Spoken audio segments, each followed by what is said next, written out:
ಕರ್ನಾಟಕದ ಕಾಶ್ಮೀರ ಮಡಿಕೇರಿ ಜಿಲ್ಲೆಯ ಸೋಮವಾರಪೇಟೆ ತಾಲೂಕಿನ ಶನಿವಾರಸಂತೆ ಹೋಬಳಿಯ ದೊಡ್ಡ ಕೊಳ್ತೂರಿನಲ್ಲಿ ನಾನಿದ್ದೇನೆ.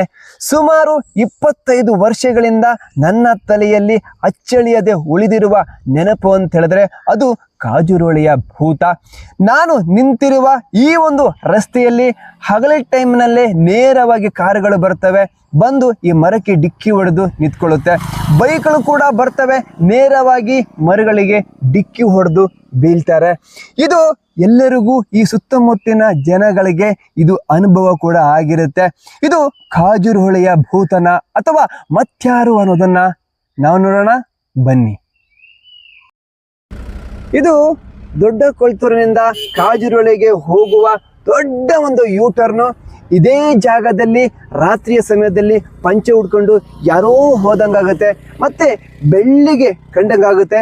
ಅದು ಯಾರು ಅಂತ ಹೇಳ್ತೀನಿ, ಬನ್ನಿ ಮುಂದಕ್ಕೆ ಹೋಗೋಣ.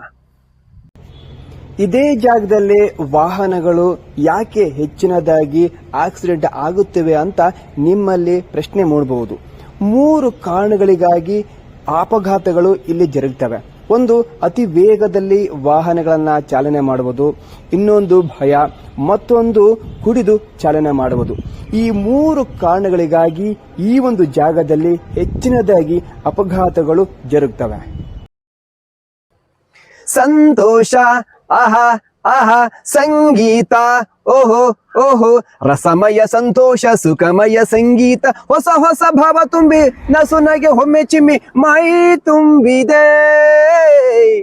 ಈ ಹಾಡು ಪುಟ್ಟಣ ಕಣಗಾಲ್ ನಿರ್ದೇಶನದ ಎಡಕಲ್ಲು ಗುಡ್ಡದ ಮೇಲೆ ಸಿನಿಮಾದಲ್ಲಿ ಬರ್ತಕ್ಕಂಥ ಹಾಡು. ಸಿನಿಮಾದ ನಾಯಕ ಚಂದ್ರಶೇಖರ್ ಜಯಂತಿಯವರನ್ನ ಇದೇ ಒಂದು ಜಾಗದಲ್ಲಿ ಎಡಕಲ್ಲು ಗುಡ್ಡದ ಮೇಲೆ ಕರ್ಕೊಂಡು ಹೋಗ್ತಕ್ಕಂಥ ಜಾಗ. ಇದೇ ಒಂದು ಜಾಗದಲ್ಲಿ ಸುತ್ತಮುತ್ತಲಿನ ಜನ ಯಾರೋ ನಡೆದಾಡಿದಾಗ ಆಗುತ್ತೆ, ಮತ್ಯಾರೋ ಒಂದು ಕಾಣಿಸ್ಕೊಂಡಾಗೆ ಆಗುತ್ತೆ ಅಂತ ಹೇಳಿ ಅದು ಭೂತ ಅಂತ ಹೇಳಿ ನಂಬ್ಕೊಂಡಿದ್ದಾರೆ. ಅದು ಭೂತ ಅಲ್ಲ, ಅವರು ಇಲ್ಲೇ ಇದ್ದಾರೆ. ಅವರು ಯಾರು ಅಂತ ಪರಿಚಯ ಮಾಡ್ಕೊಡ್ತೀನಿ, ಬನ್ನಿ ಹೀಗೇ ಸ್ವಲ್ಪ ಮುಂದೆ ಹೋಗೋಣ. ಸದ್ಯ ನಾನಿವಾಗ ಮಡಿಕೇರಿ ಜಿಲ್ಲೆಯ ಸೋಮವಾರಪೇಟೆ ತಾಲೂಕಿನ ಶನಿವಾರಸಂತೆ ಹೋಬಳಿಯ ಪಕ್ಕದಲ್ಲಿ ಇರ್ತಕ್ಕಂತಹ ಈ ಒಂದು ಕಾಜೂರು ಹೊಳೆಯ ಬುತ್ತಿ ಬಸವನ ಹತ್ರ ನಾನಿದ್ದೇನೆ. ಈ ದೇವಸ್ಥಾನದ ಅಣತಿ ದೂರದಲ್ಲಿ ದೊಡ್ಡ ಕೊಳ್ತೂರಿನ ವೀರಶೈವ ವಿರಕ್ತ ಮಠ ಇದೆ. ಈ ಒಂದು ಮಠಕ್ಕೆ ಸಂಬಂಧಪಟ್ಟಂತೆ ಸುಮಾರು 100 ಎಕರೆಯಷ್ಟು ಜಮೀನಿದೆ. ಈ ಒಂದು ಜಮೀನಿನ ಎಲ್ಲಾ ಕಡೆ ನಂದಿಯ ಮೇಲೆ ಶಿವ ಓಡಾಡ್ತಾ ಇರ್ತಾರೆ. ಇಲ್ಲಿ ಸುತ್ತಮುತ್ತ ಆಗಾಗ ಕೆಲವು ಜನಗಳಿಗೆ ಕಾಣಿಸ್ಕೊಡ್ತಾ ಇರ್ತಾರೆ.